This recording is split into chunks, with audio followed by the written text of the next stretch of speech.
What if everything we thought we knew about global food security, pharmaceutical production, and energy dominance was about to be rewritten by a single scientific breakthrough? It started as a footnote in a scientific paper, but it's now threatening to unravel. The agricultural supremacy of the United States and undercut India's pharmaceutical exports. This isn't theory or projection. It's already happening. And here's the question. Could CO2, the gas blamed for climate change, become the substance that turns China's strategic lock-ins into global leverage? Let's take a bold look forward. Because buried inside China's recent technological shifts and infrastructure plans is a strategy that could redefine agriculture, military logistics, and global trade for the next 30 years. Stay with us until the end, because this isn't just about food, it's about power. Do you believe carbon emissions could be turned into a weapon of economic disruption? Yes or no? Let us know below.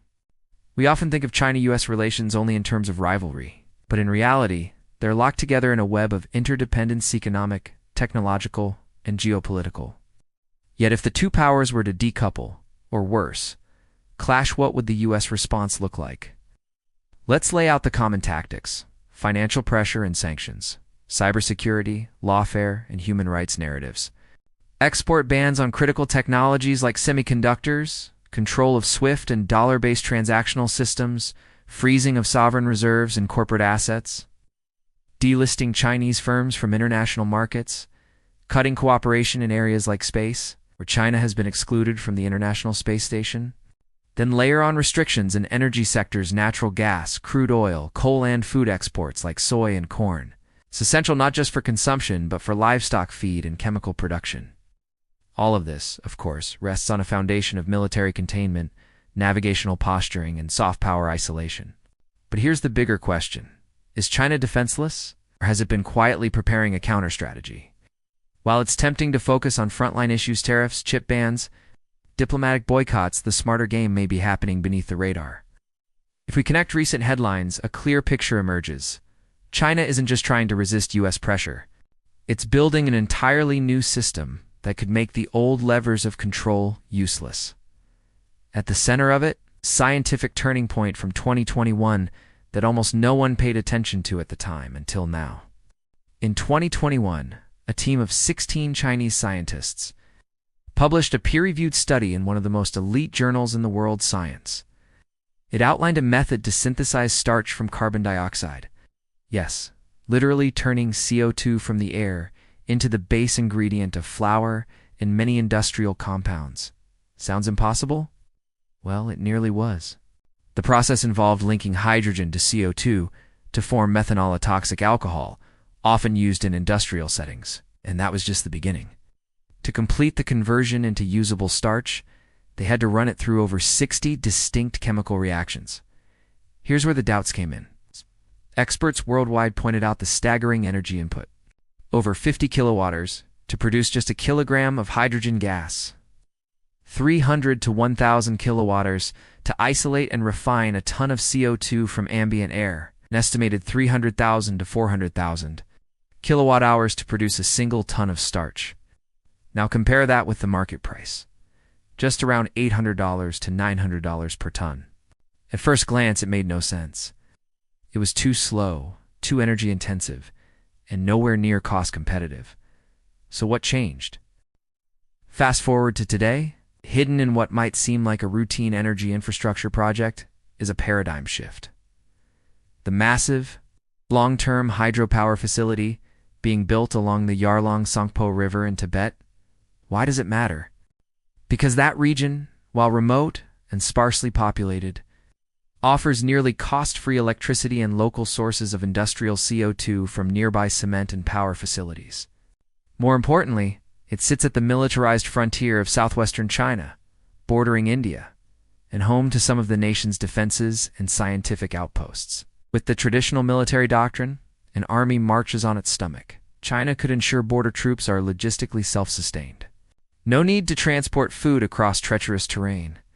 No reliance on contested supply lines. Just on-site fuel, water, and now food, synthesized out of thin air. Most people think of starch as food rice, noodles, wheat. But in high-tech applications, starch becomes something else entirely. We're talking about Pharmaceutical-grade starch with 99.9% purity for medicine capsules. Biodegradable. Plastics and sustainable packaging. Starch-based alternatives to gelatin for vegetarian or halal medical needs. Resistant starches that regulate blood sugar and feed gut bacteria. High-purity additives for cosmetics and infant formula. Right now, the global specialty starch market stands at $12.8 billion for 2025. By 2034, it's projected to exceed $22.8 billion. And this time, China wouldn't be chasing the market, it would be designing it from the ground up. If you're still watching, you're not here for surface-level headlines.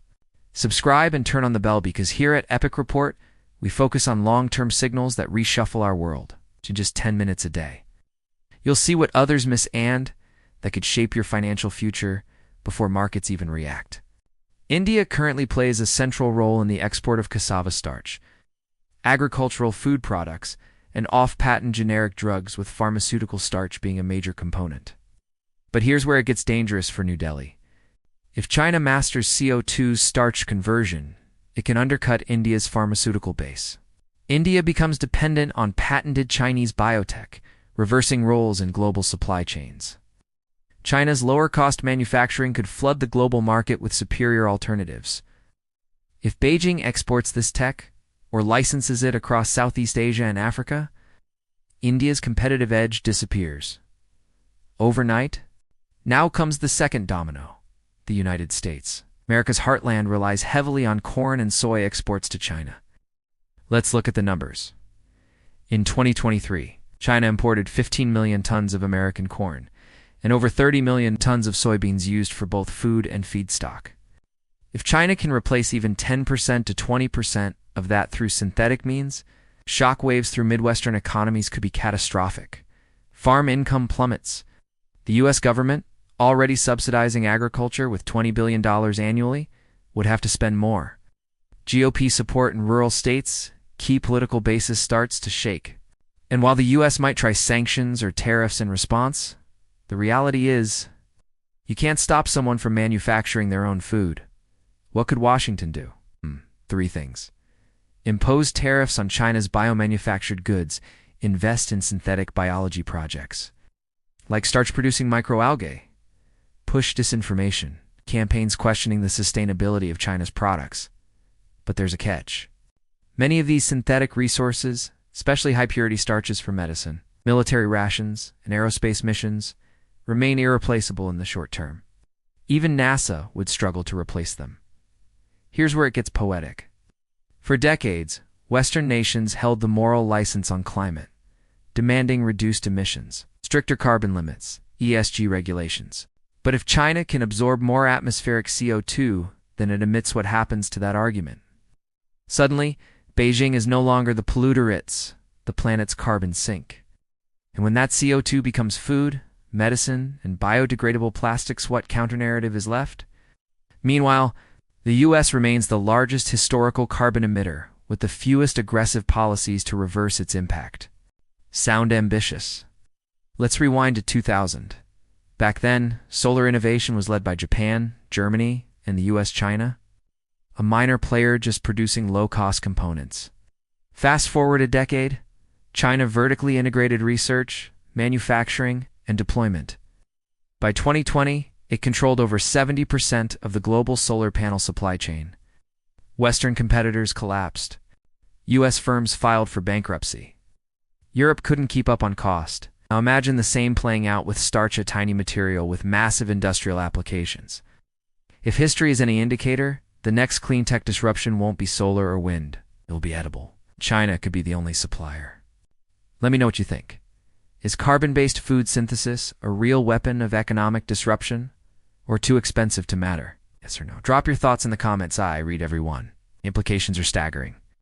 With ultra-cheap hydropower in Tibet powering cutting-edge starch synthesis, China isn't just solving food security, it's gearing up to dominate entire sectors: medicine, packaging, logistics, and sustainability.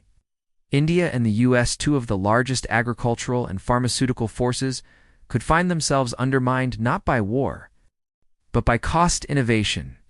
By 2035, We may no longer define food sovereignty by crops, but by kilowatts in chemistry. If this video brought you clarity, don't just like, subscribe, and turn on notifications. Here at Epoch Report, we cut through noise to bring you what's next. And the best part? 10 minutes a day is all it takes to stay ahead of the curve before the headlines even hit the wire. We'll see you in the next one.